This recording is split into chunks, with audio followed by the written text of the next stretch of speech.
Back with us again. Thanks so much for joining us today. It's a pleasure, mate. It's always nice to chat to you. Good to have you on. And of course, at Gareth Icke on Twitter, at Ickonic also on Twitter. Do you want to, in case we have obviously many viewers from the stateside as well, they may not come across Ickonic. Do you want to just give them a 1 minute precept of what they can find there and how they can find your material? Yeah, well, Iconic's a free speech platform, basically born out of censorship. So when Twitter started banning everyone a few years back, YouTube were banning everyone, Vimeo kicked off all the videos and all that sort of stuff. Parler came along as a bit of a free speech platform, and then was quickly sidelined by the fact that it was using Amazon servers or whatever.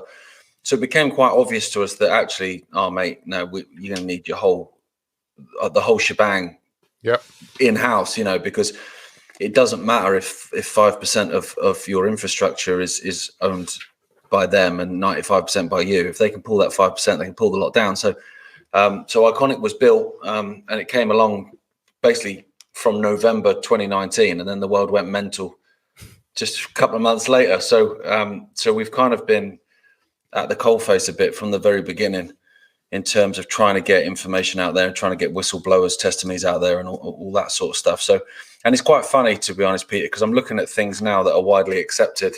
And it's like, mate, with people like me and people like you, we were talking about that 3 years ago and being sent tinfoil hat memes. But there you go. But we keep plodding along, don't we? I thought this was funny the other day, because I don't know what your feelings are on this actually, Pete, because I've not spoke to you about it. But the Lucy Letby case is a bit. There's more to know there, isn't there? This convicted child serial killer here in England. There's certainly more to know about that case. And I saw, oh goodness me, what's his name? Writes for the Daily Mail. Was very good during COVID at the start, and then kind of went a bit quiet for a bit. I'm trying to remember his name now. His Twitter handles Clark Mika. Oh man, what was his name? Where's my anyway? My brain's gone. It'll come to me in a minute. He wrote an article anyway in the Mail this week going, why is no one talking about the Lucy Letby case? I wish someone else would talk about it. It's like we have been. Yeah. I know. Peter Hitchens, that was it. Peter Hitchens. No, but a lot of these issues you end up showing the TV saying, we were saying that 2 years ago, 3 years ago. Why did you not? And suddenly it's accepted. And I know. Yeah, non-stop. Yeah, exactly. Vaccines being a huge one of them. Yeah. That kind of stuff is funny that you have. Well, not funny, actually. It's absolutely disgusting. But you have people like Sarah Kayat who came on national TV and said that these are 100% safe and effective. They do this, they do that. People would have gone and got shots as a result of that and are now paying the price. Yeah. And even though she was proven incorrect, she's still on telly now. And people like you and me get censored and deleted off stuff and whatever. And it's like, it's funny because we're literally not telling anyone to do anything. I know. Well, when you've got people to ask questions, that's it. When you've got a blood clot or heart attack, it's a bit too late to question what you've done. So, but yeah. Yeah, ain't it just, yeah.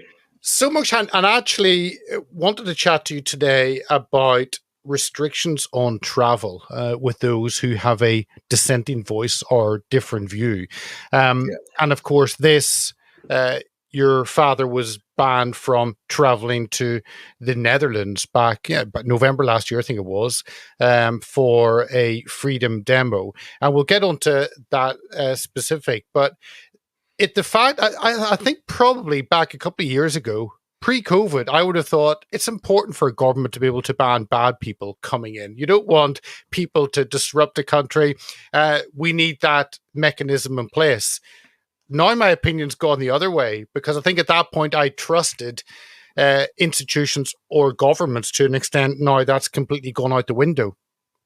Well, I think the thing is as well with these people that are apparently in positions of power, that they're not really in positions of power at all, which is why they need to try and silence people. Because I always think that comes from a position of weakness. Yeah. It's like I'll only fight you in the ring if you have your hands tied behind your back. Well, you wouldn't be doing that if you were confident. That's ridiculous. So when you've got things like the online safety bill going through at the moment, they're controlling the narrative in terms of tech companies, and they're controlling the narrative in terms of what people can say online. You can non-person people, which is what they obviously tried to do with Alex Jones. Yeah. But what you can't do then is stop someone taking to the street with a bullhorn and just putting their view out there. So all of a sudden you're stopping people from traveling as well. The thing with my dad, it was insane. He was asked to speak at an anti-war rally, right? So he was literally just going to fly into Amsterdam, speak at an anti-war rally, fly home, probably the next day, done. But they caused such a hoo-ha about it that they actually not only banned him from Holland for 2 years, they banned him from 26 other European nations, which are part of something called the Schengen list. And what people don't realize is obviously my dad was already banned from Australia, but countries like Canada and countries like America, the USA, they take the Schengen list as read. So you might well be banned from 26 European countries, but you try and go in America, you're banned from there as well, sunshine. So he's essentially banned from, and New Zealand is another nation that does the same, takes the same thing. So you're essentially banned from a large percentage of the world.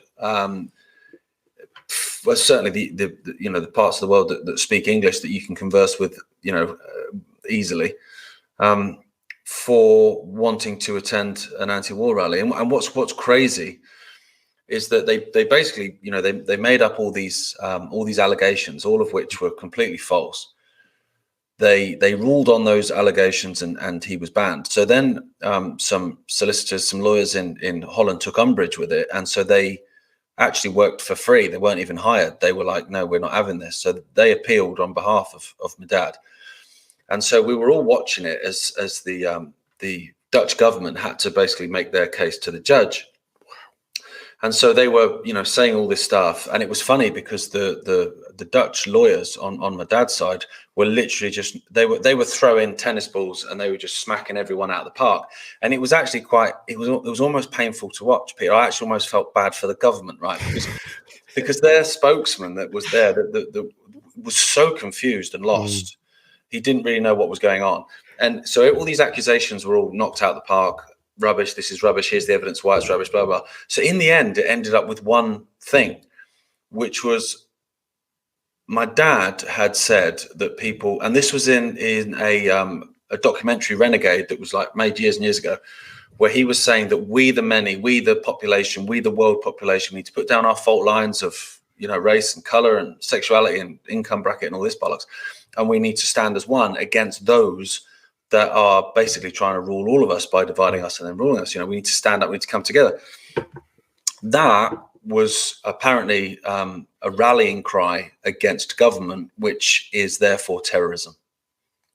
Wow. So I'm laughing. Honestly, I'm watching it and I'm laughing. We've got Chrissy, my dad's partner, she's Dutch, so she's translating it. And I'm laughing because I'm going, oh, mate, they are in big trouble here. This is hilarious. And then the judge goes, yeah, that sounds about right. Yeah. Bang.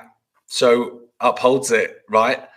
And so there was the other appeal, which took place about a week ago, where again they had to rule, and they were supposed to give their verdict. They then made my dad wait 10 weeks, so he can't travel anywhere for 10 weeks. And then they came in with a verdict saying, with the judge, who doesn't even lift her head up because she's so bloody shamed, that if the government says you're a danger, then you're a danger. So you're banned still. So that's what's come out now, that they agree, and because he was banned, because I read different things. It's always fun to read what the BBC, what the mainstream media are saying, and then you understand where they're coming from. That he was a risk to public order. I think he said, the BBC said he would cause tensions between different groups and disrupt public order. And you're right, that's a red flag to if any government sees this individual is a risk to public order. You don't want them in your country. So it would make sense for every other country to follow that judgment, that statement. Well, that's the thing. But what was funny about that is I got an email, it actually came to me. So they notified him that he was banned from 26 European countries by emailing his son, right? I got the email. It's extraordinary. So it's in Dutch. So obviously I don't speak Dutch. So I sent it across to Christiana. I was like, what does this say? So then she came back saying, this is insane. They're using anti-terror legislation to ban him, right? So I was like, oh my goodness me, that's extraordinary. So I then went public with that. I was like, I've just got an email from the Dutch saying that, they're banning him from 26 nations based on anti-terrorism legislation. and a danger to public order and a danger to society, right? I then just got jumped on by loads of, your Matthew Sweet, that BBC knobhead, people like that, all jumping on me going, oh, the Dutch, did they all email you together? It's like, you know what I meant, dickhead. Yeah. You know what I meant. Yeah. And then a Dutch newspaper got in touch with me, basically, trying to fact check it, saying that no, they didn't say he was a terrorist. I didn't say they said he was a terrorist. I said it was anti-terror legislation, which was what they were using to ban him. I've literally got the email, mate. And he wouldn't let go, this guy. He was, and in the end he did, because obviously he realised, because then they actually started during the appeal using the word terrorism. So at that point, I think he had to crawl back under his little rock. But for a while, he was on my case, this Dutch journalist guy. And when I say on my case, I mean like replying to my tweets underneath saying that's not true. It's like, oh, fucking read the email now, mate.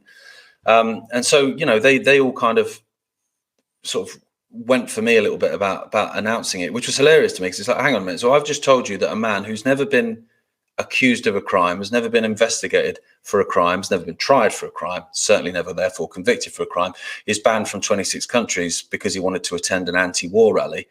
And your issue with it is the fact that I use the term the Dutch, not the fact that this is happening. This is a man in his 70s.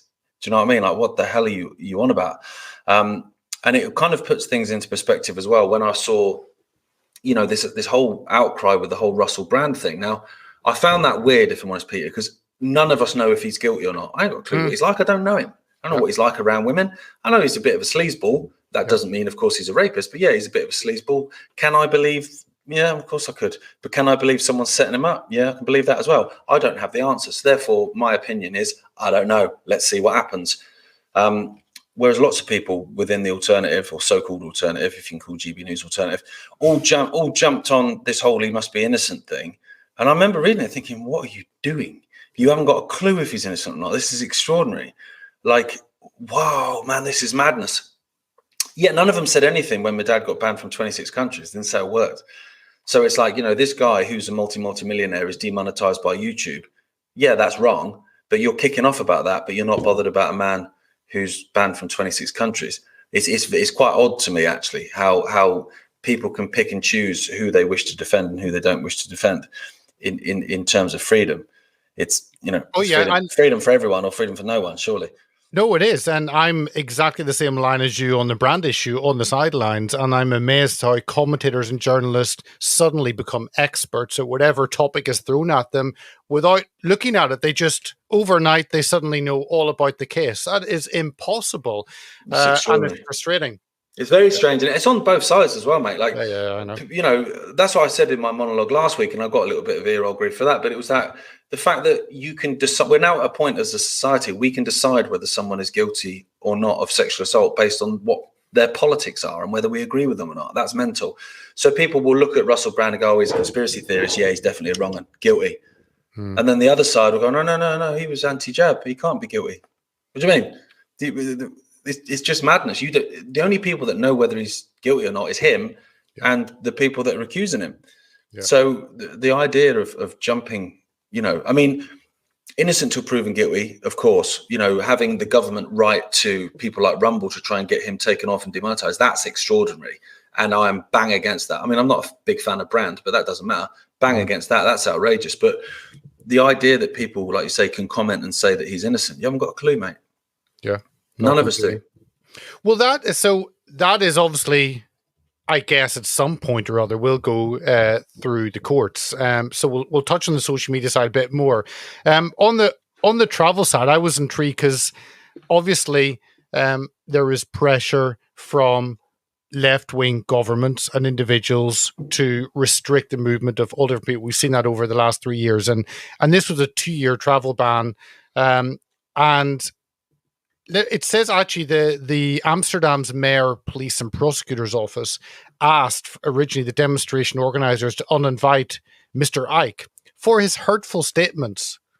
I didn't know a hurtful, something you say may hurt someone's feelings. So it's basically, if someone's feelings are hurt, then that must ban you from world travel.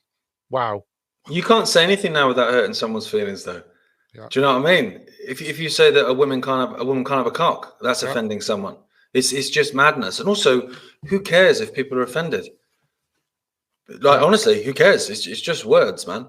Like I see things all the time that I think are bang out of order and disgusting. I think having men shake their naked asses in front of kids in the street, pretty freaking disgusting. Yeah. But do you know what I mean? It's I don't see these people getting banned from nations. You know, it's extraordinary, really. It really is very. We're in a real weird place. But I also think that we're in a weird place because there is a fear there within the establishment that people are waking up massively on a much bigger scale. And I think they were starting to wake up. I think we've discussed this before. I think people were waking up even before the Rona just absolutely accelerated it, because people started to smell a rat, and also people sat at home and had more time to look at stuff that they'd never looked at before, and it would start to resonate with them. Well, hang on, I might be onto something. And so it feels very much like they're just trying to get the stable door shut, and part of that will be to do with shutting up the other side. You know, shut them up online. Don't talk to them on the mainstream media. Only ever have your voices on the mainstream media. Ban them from countries so they can't travel and speak to people in person. You know, I mean, they've been doing that to my dad long before they banned him from traveling. You know, the fact that he's touring around the UK at the minute, and it's called the Secret Tour, where I don't even know the locations, Peter. I don't even know where they are. It's that hush hush that I don't even know where the venues are. So people will message me like a couple of days before, "Oh, you couldn't give us a heads up, could you?" And even if it's people I know, Peter, like, and I've known for years and I trust them, I'm like, mate, I don't even know. I don't even know. That's how cloak and dagger it has to be, because if these anti-hate organizations find out where they are, they will harass and threaten the venues. That's what they do. They contact the venues. They say, he's this, he's that, don't put him on. And if the people then have the courage to go either, well, that's not true, I've read his books, or, well, I believe in free speech, then they threaten the staff. And that's what they do. We can't, they used very, very clever terminology where they say, well, we can't guarantee the safety of your staff then based on X, Y, and Z. And it just plants that seed. So a venue organizer will be, oh, geez, you know what I mean? Well, I've got to protect my staff. Sorry, boys, I've got to pull it, you know. It's true. It is that it is that commercial pressure, and no one wants their building smashed up. But also is the whole question, I think, regarding the social media side, but also regarding the courts, which we've seen is who is the arbiter of truth, or what is permitted speech. And we have all these words thrown around, misinformation and disinformation, and then we have the fact checking, so the government tell us what is accepted and what is not. This is brand new, this level of government allowance of what is permitted and what is not. And if you fall in one category, then there is punishment. And I guess this is the government, obviously with the online safety bill, trying to catch up with the scope and range and reach that the internet provides. Yeah. And the thing is as well, is it's cleverly designed currently to be cheered on by, one side. So people who identify as left-leaning at the minute will be cheering on the online safety bill because it's sold to protect them from far-right extremists and protect their kids from grooming and all this kind of stuff, when it's obviously doing nothing of the sort.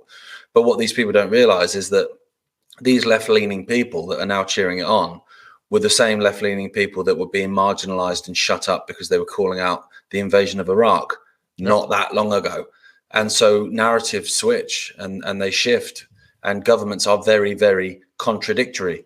And so these people that are cheering it on now, it will come and bite them in the arse in 2 years, 3 years, 4 years. And, it's the same thing you have all the time. It's that first they came for. Do you know what I mean? People are so short-sighted. It's extraordinary. Everyone should be defending free speech. I can't stand a lot of nonsense that comes out of people, but they should be able to say it, because I shouldn't expect free speech if they can't have it. It's not how it exists. Everyone should be able to speak freely and their ideas out in the open and debated. And, this is the thing that people don't seem to realize as well. By shutting people up and silencing people and marginalizing people, you don't stop them thinking a certain way. You just drive them underground. And so actually what you'll end up doing is creating extremists, and that's not hard to do that. If you start making people feel like they don't have a voice. It's that whole, what is it? Riots are the language of the unheard or whatever, and that can go to even bigger extremes than that. Yeah. It's a real, I feel like it's a really important time at the moment. It's a really important time. And, it's interesting you mentioned about these anti-hate groups and these fact checkers, because they are up to their neck in it. They're political organizations. I just saw the other day, you've got the Center for Countering Digital Hate, which is an organization that's pushed massively for the online safety bill. Damian Collins, who is the big cheerleader, he's a member of that organization. And the front man of that organization, Imran Ahmed, no one knows anything really about him. I mean, he's a former investment banker. He was a spin doctor for Angela Eagle when she was standing against Corbyn.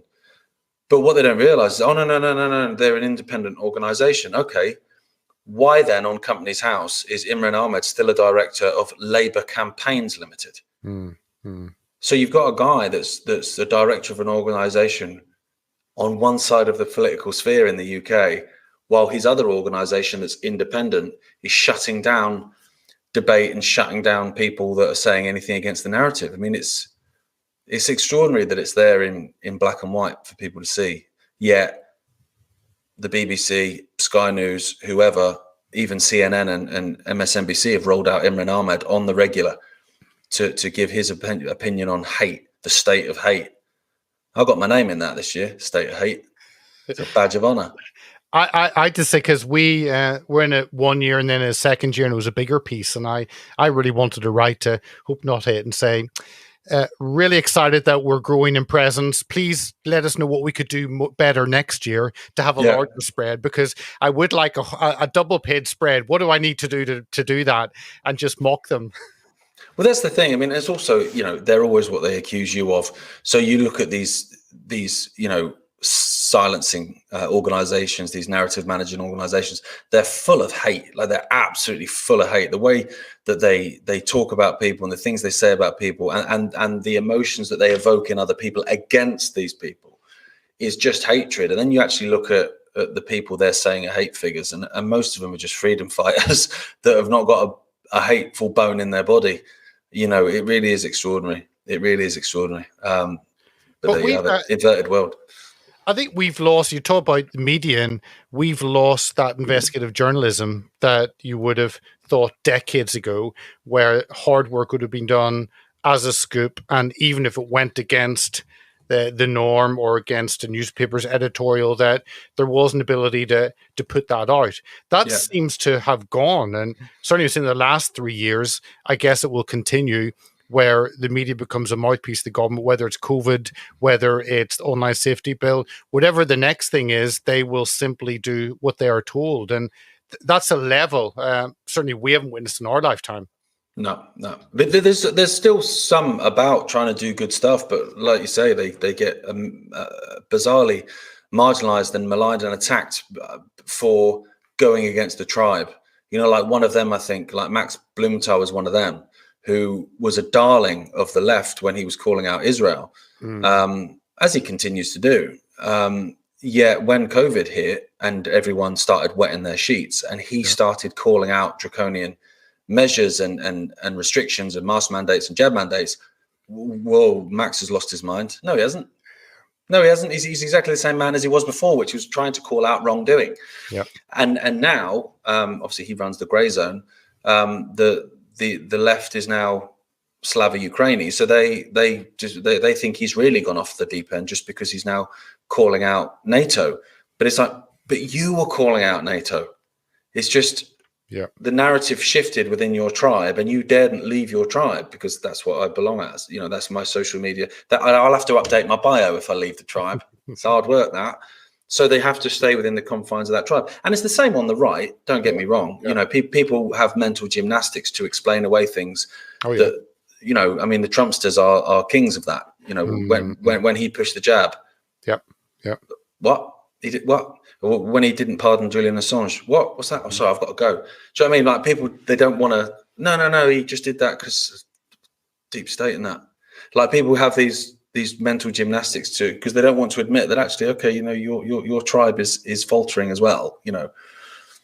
That's why I'm not part of a tribe, Peter.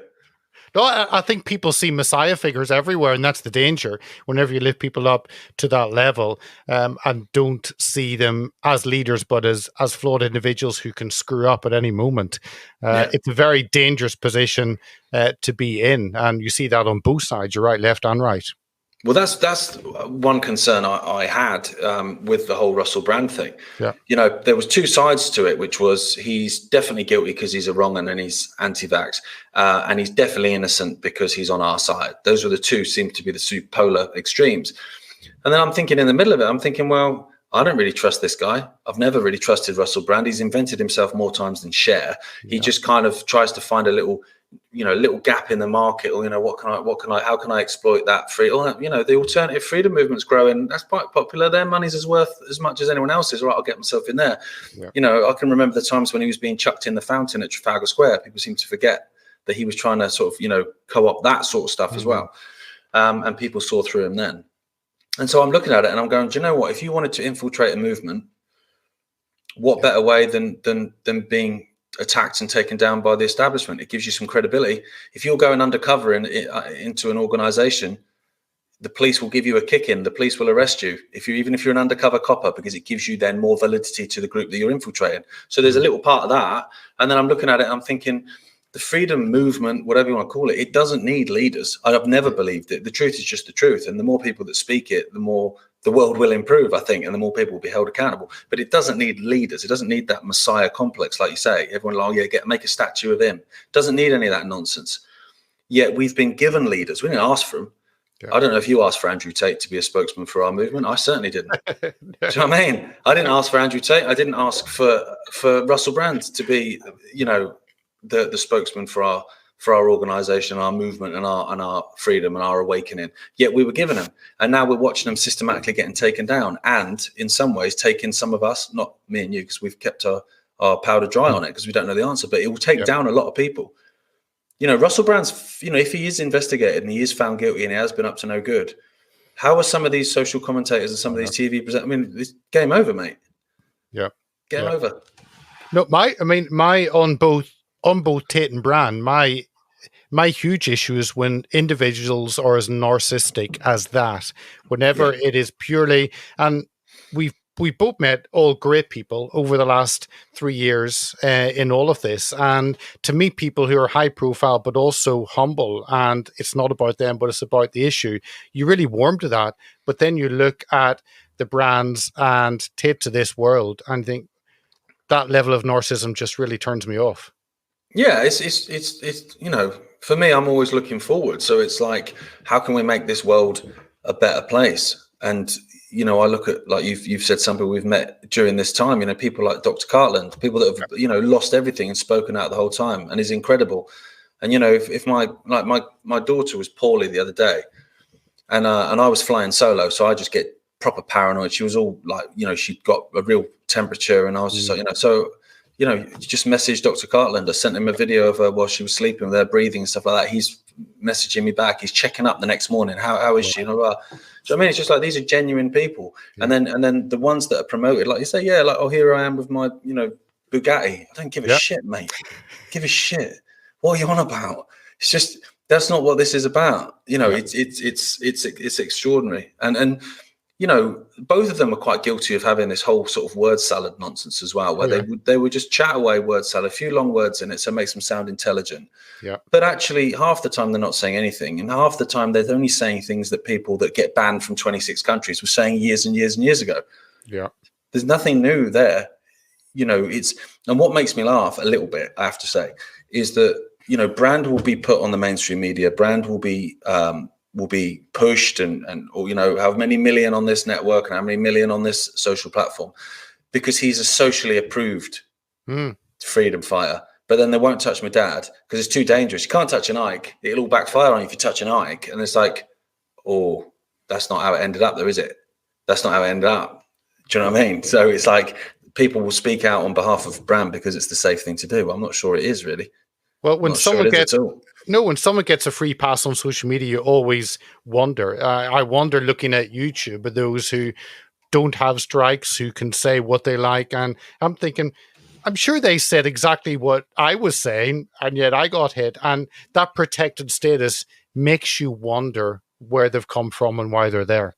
Well, exactly. Yeah. I mean, there's uproar, like you say, that he's been demonetized from by YouTube, and you think, but if my dad even has a video that someone interviews him and they put on YouTube, they delete it straight away. Yeah. To the point where when people want to get my dad on YouTube, Anonymous have done it a couple of times where they've featured him. They will edit his voice. They make it sound really deep and they doctor the voice so it gets past the algorithm. So on one hand, you've got someone who's got algorithms of their voice set up so that they can't even say a bloody word on YouTube. Yeah. And then on the other hand, you've got someone that you've just demonetized. And it's kind of, I don't agree with either of those things, but the fact that some are very happy to put their careers on the line to stick up for one, but don't say a word on the other, I find quite odd. Oh yeah, 100%. Can I go back and look at the legal side, which we started on, and that's used in regards to the freedom of social media and battles happening between what people can and cannot say and what restrictions there are. But how have you seen? We've seen the battles on COVID restrictions, on fines and lockdowns, and those have. I don't see them as being massively successful through the courts. You've obviously watched over the last year with your father going through the court system there. How have you seen that? Because again, the court you have to have a way of pushing back against that level of government tyranny. Have the courts worked in that regard, as you've seen, or not at all? Not really, not from what I've seen. I've seen the odd victory here and there on an individual level, maybe in terms of a job reinstatement or suing an employer for wrongful dismissal or something like that. But on the largest scale, these people own the courts. The judges, like I said, the ruling on my dad. The judge doesn't even look up.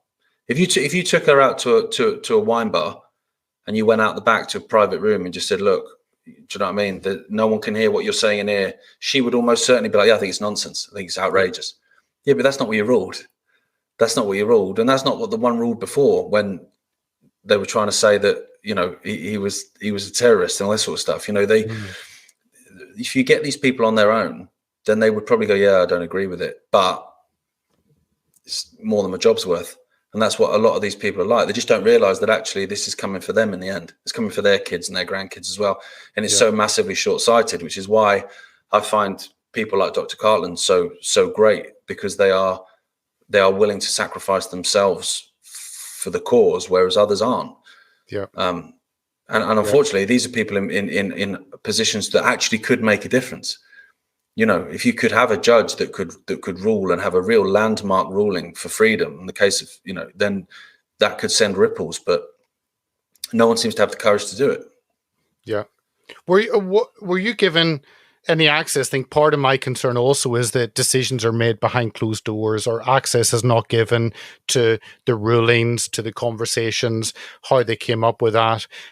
You've got like a final, this is it. You're not allowed to say that. You're not allowed to travel here. You're not allowed to be on that platform. And you don't actually know, if you don't know how the person has got there, there is no way to reason or push back. How was it in this case in the Netherlands? Oh, exactly the same, mate. Basically, my dad was in the office and he was like, right, I've got to go in now and I'll get the ruling. He knew what the ruling would be. Everyone sat in the office knew what the ruling would be. It's obvious, So he literally just went in there, sat in the office, got told by the judge what the ruling was, and then within 10 minutes walked out of the office again. There's no involvement in anywhere of where that decision making's come from. It's stupid, really, because you've had to wait 10 weeks for someone to tell you what you already knew they were going to say. They could have just sent you a WhatsApp voice note saying, yeah, you're not coming in, son. Save my time. Do you know what I mean? Or dropped you an email. Yeah. From the Dutch. But that's the thing, isn't it? We knew what the answer would be. There's no involvement on that decision-making process. But there never is. You think about COVID, Johnson would just come out and stand at that podium at 5 p.m. and tell you what the situation was going to be. There was never any input. There was never a referendum on any restriction. No one got a say in anything. Yeah. we're just listening to the experts, or those ones with hundreds of thousands of shares in pharmaceutical companies, those experts. I saw this actually. This is GB News, right? Because I know we were saying earlier about GB News being alternative, right?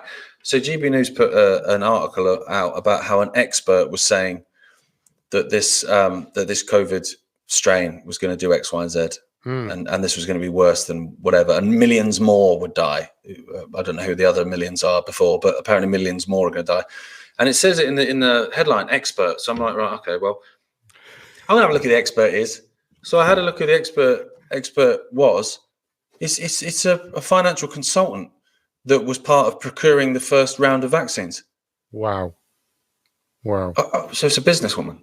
Wow.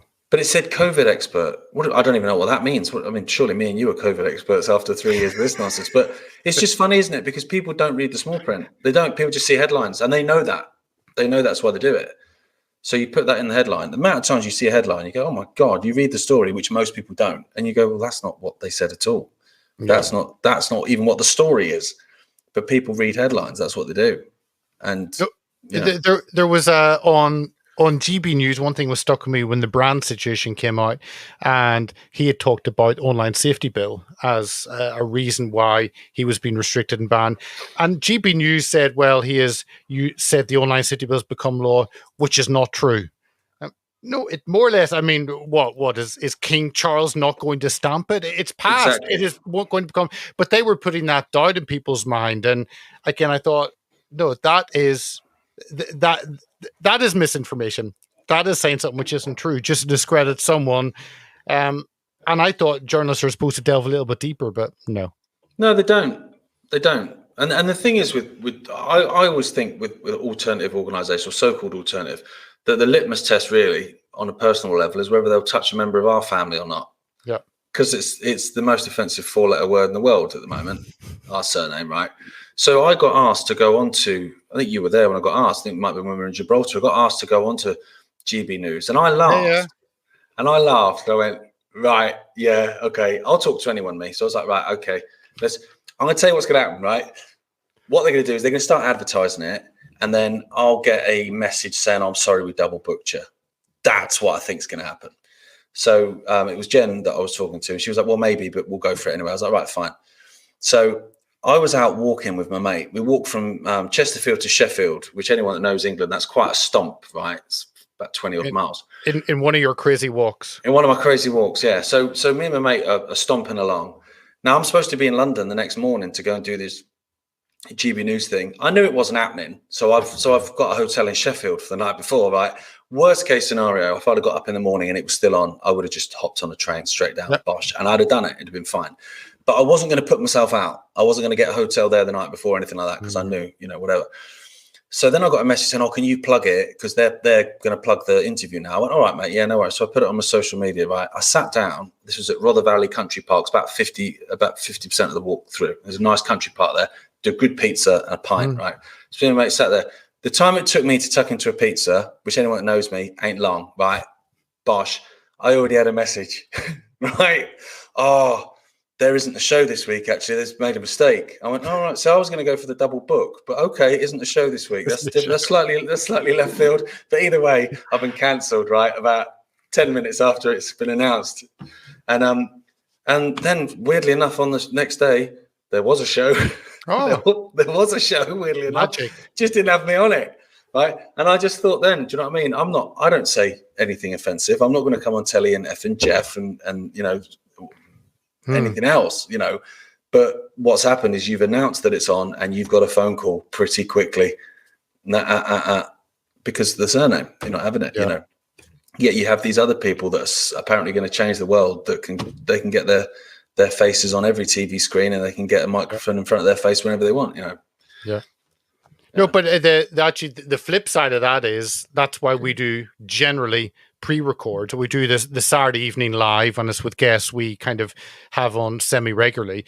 But other guests, because you put out that you're doing a live, and then they phone up and say, "Oh, I've had all these complaints, or I'm being attacked, or I'm really sorry I can't do it." And generally, if that happens, the guest you're going to have on is surprised at the vitriol they've got from some hope not hit somewhere. And they don't want to get the shit. And I get that. I don't want to give them that either. But that's why it's often, you're probably the same, doing pre-records, because then it's in the bag and it will go out. Well, I mean, early in doing the show here, I would do, a little video a couple of days before. On the show this week, we've got Joe Blogs, we've got X, Y, and Z, we've got X, Y, any questions you want to ask them, whatever, that kind of thing, to get a bit of sort of audience participation. Yeah. And then that happened to us a lot, the same thing. These people would just get attacked and whatever, and then you'd soon have a cancellation email. So we're the same, mate. We interview people, we do the show, it's all done, and then we'll do a promo and put that out publicly once it's all in the bag. Because, yeah, you're right. We've had people before involved in politics, people that are, involved with the NHS, that have cancelled on us because they've got ear roll grief, which is extraordinary, really. I think it would happen less so now. But in the early days of the Rona, when everyone was petrified to say boo to a goose, that it happened all the time, mate, all the time. They were, it was funny because there was once where I ended up interviewing Rich Willett, right, who's a mate, but he was actually doing, he was releasing a documentary. So it was a decent enough interview to talk about the documentary, about the freedom of speech and about the war of the words and how the media is, controlling the narrative. So it was a cool interview, and I always like talking to Rich anyway. But I got like some grief on it online. Oh, here we go. People are subscribing to see you talk to your mate. And I'm thinking, well, one, it's an interesting interview, but two, there was about 3 other guests that all bottled it. And so in the end, you sat here and you go, right, so we either don't have a show or we do something different, which is what we did, But yeah, people, particularly in the early days, wouldn't have a clue of the amount of times I was sat at the desk behind me with my head in my hands because we lost another guest. Yeah, for that reason. I'm surprised how much people want an easy life. I still am, because I thought I was compliant to an extent, and then I've realized I don't really give a shit and enjoy that fight, enjoy that pushback. If someone says you can't do this, I'll say I'm going to do it. And I'm surprised that most other people are really, they just fit in, and that spark, that fight, maybe it's just been battered out of them over the years. A little bit. I mean, I guess, a little bit. It's been battered out of people, where people are just kind of, weary of the battle, really, and done with it. But on the other hand, I think it can go the other way. Like, so for me, I took loads of shite as a kid, which wasn't very pleasant in the media and all that kind of stuff. And some people could then, call themselves, weary as a result of all that nonsense and want to quiet. Oh, I just want to be known. I just want to be me. I just want to be known as me rather than someone else's son. Yeah. Do you know what I mean? And I get that. I've felt like that. God, can I just be myself, please? Do you know? And even now I still get stuff going. Oh, your dad's is like, one guy commented going, he was on one of the What If podcast clips. I mean, Rich just having a laugh. It's a joke. It's a comedy podcast. And we put this clip out, and this guy replied saying, your dad was a genius. He's doing this and that, and you're just acting like an effing idiot. And it's like, yeah, it's almost like I'm not him, isn't it? It's almost like I'm not him. You're in person. Yeah, imagine that. But I look at that now, that time as a kid, and how brutal that was. And I think that was my basic training. So actually, the idea of what people think, the idea, and the fact that I spent time in a wheelchair as a kid as well, obviously getting all the grief that you get for that kind of knocked it out of you as well. It knocked out that giving a monkeys what people think. Yeah. Do you know what I mean? People say, I've got a problem with you. And you go, okay, I haven't. Good luck. You're the one with the problem then. You've just said you've got a problem with me. Yes, that's right. You've got a problem. I'll see you later. Yeah, leave it with them. Yeah. Can I just, final thought, can I just ask you about the legal side? Where does it go? The difficulty, I guess, we all have is which legal avenues will do something which is against what the government are telling them to do. So that must restrict, because people say, if you have a legal battle and you fail, then you can go to the next level. Kind of what are your thoughts when something happens like your dad on that restriction? Do you just have to then accept it, or what? That's a good question. At the minute, I don't know. I mean, you can just appeal again and again and again, but I'm smacking the mic over. But what's coming back. It's just another judge with the same not making eye contact thing. I mean, sure, you could go, people go, you could go to the Court of Human Rights, you can go to this and go to that, and you look at them thinking, really, you don't think they're owned? Like, no, there's no independent body within any of these organizations at all, because these cult so-called elites are so weak, really, and so paranoid that they have to own all 22 players and the referee, just to make sure they can win the game, because they know they can't win it otherwise. I think the trick in the end will be basically stepping away from the game, stepping out the stadium, and actually having no part of it, which is how I am politically. You know, people say, "Oh, you don't vote. You got no right to say anything." Yeah, I have. I have. I've got a choice between AIDS and cancer. Why would I do that? Yeah. And so the more and more people that can say no to it and just step away from all of these organisations. So you got to do that. That's how it's done. Is it? Does it have to be? Does it have to be how it's done? And if there's enough people, again, this is the thing, Peter, that it comes down to, it's numbers game all the time, isn't it? You know, March 2020, you're locking down. No, you're not. No, you're not. Enough people said that it was over before it even started. But unfortunately, people let the wolf in the front door.